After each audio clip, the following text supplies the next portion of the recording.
Welcome to Geek Philosophy, where we love geeky wisdom. If you're new to the channel, my name's Brian, and today I'm going to share a little bit of my own geek philosophy about adapting a published tabletop role-playing game adventure for my own homebrew campaign setting.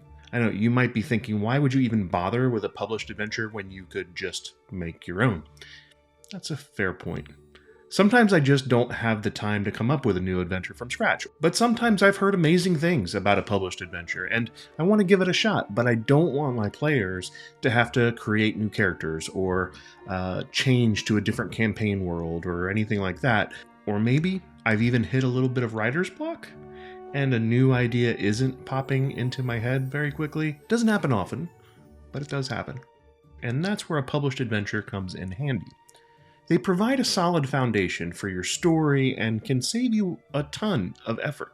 But please remember, this isn't advice. This is just my way of doing something. If it works for you, great. I'm just sharing a method that I found useful. Now, before I even start taking notes on the adventure, I read it through. And I want to make sure I have a clear understanding of the story and the structure of the adventure. This helps identify the adventure's strengths and weaknesses and challenges, and it provides me with a foundation to work from when I start taking notes. I'm going to be taking a lot of notes. And in order to decide whether I'm going to be adapting the entire adventure or just pulling out specific features, I need to take a careful look at the story and all of the elements of it so I can evaluate it. When I do this, I consider things like the length of the adventure and how complex it is, and is it relevant to my campaign world or my campaign in general if I'm trying to work it in? Now, if I'm just going to take a piece of it out, this is much easier. I take that piece out, but if I decide to use the whole adventure, I take notes and use three basic categories: adding and subtracting, amplifying and condensing, and replacing and reskinning. Before jumping into each one of these, let me say that I highly recommend, again, Describe to help with each one of these categories. As you know from other videos, Describe offers thousands of scenes and places, monsters, spells, and all kinds of descriptions that you can use and plug right into your adventure. And the descriptions work just like the box text in a published adventure anyway. So it's amazing to just pull this and replace that. There's a bunch of content available for free, but if you want to use the promo code on the screen or the link in the description, you can receive a discount on the first installment of one of their paid subscriptions. I have a paid subscription, I use it, and it's great, well worth it.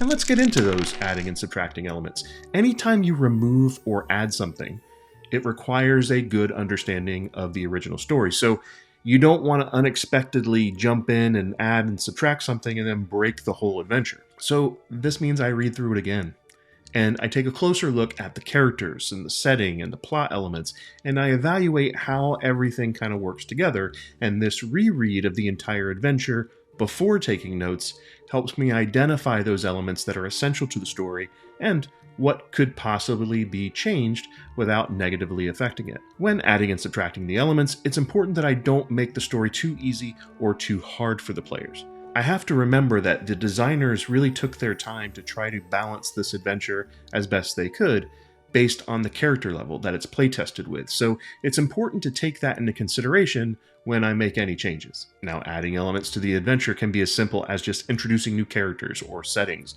or as complex as putting in entirely new plot points. On the other hand, subtracting elements might involve removing characters or places in the story that are less relevant to the overall arc of the adventure. But then there's the second category of notes I kind of take.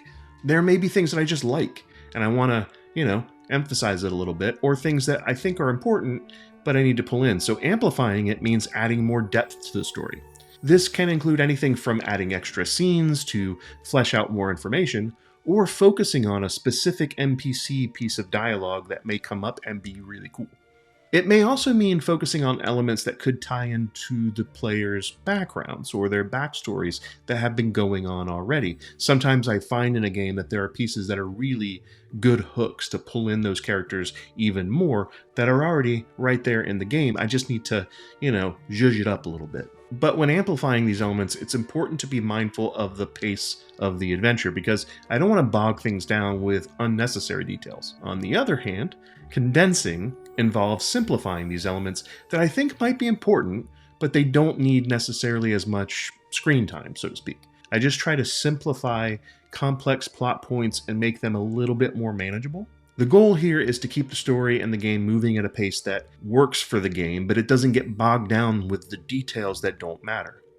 It's important for me to stay true to the original story, though, because I don't want to have anything impact the overall integrity of the adventure. Finally, there's my favorite category of notes, replacing and reskinning elements of the adventure. And this involves swapping out existing content with stuff from my homebrew campaign world or other things that I think would fit. It can be a great way to introduce a new level of customization and personalization to the adventure and can make it more, familiar to my players. I have to say, swapping out entire locations and characters with stuff that's specific to my campaign is kind of a given. I do that all the time. But reskinning also involves taking those existing elements and giving them a new name, an appearance, or some type of backstory to make it unique. This can help create a sense of continuity between the adventure before they started this one and the one that they'll have after. And it'll also give me a chance to flex my creative muscles by adding unique elements to the story. Now, if you caught my last video about earning XP as a DM, you may remember that I recommended Sly Flourish's Return of the Lazy Dungeon Master as a great resource for game masters. And to quote directly from that book, reskinning might be the most valuable tip in this book. It's definitely been that useful for me. The key here is to ensure that things still fit within the context of the adventure as a whole. One of my favorite reskinning methods is to change the monsters and combat to fit in with my kids-centered Guardians of Gattaca subsetting. As you can imagine, not all D&D adventures are appropriate for younger kids, but they can be with a little bit of adaptation. We recently had a family session here at the house, and I reskinned the Sturge stat block into a Night Fright, made of dark purple energy. As per the subsetting I created, the damage was reskinned as an energy drain instead of actual physical damage. I also added lore that indicated that they only came out at night, and that they were afraid of light. Oh, and only kids and older adults can actually see or perceive them at all. And this was a great way for me to take something that was already existing and there and already had all the math worked out and place it right into my own home campaign world that was intended for actual younger audience. It was a lot of fun, and it was really easy to do, actually. So that's it. I take my notes of what has been added or subtracted, and I've amplified and condensed some things, and then I've replaced or reskinned some things. Then I just create a one-page summary with a few notes telling me what page to look at in the original adventure with the stat blocks or the details that I need, and I'm kind of good to go. I have my notes telling me what to swap out. So for me at least, I've found that adapting a published tabletop role-playing game adventure is often a great way to save time and effort and still have that unique story for my table. What about you though? Have you adapted an adventure for your own home game, and what are your tips for making it work at your table? Let me know in the comments below. Thanks for sticking with me, and please don't forget to like and subscribe and turn on notifications and do all that stuff if you haven't already. It really does help our channel. Today I thought I would leave you with a little bit of geek philosophy from the English author, philosopher, and entertainer, Alan Watts. The only way to make sense out of change is to plunge into it, move with it, and join the dance. Cheers.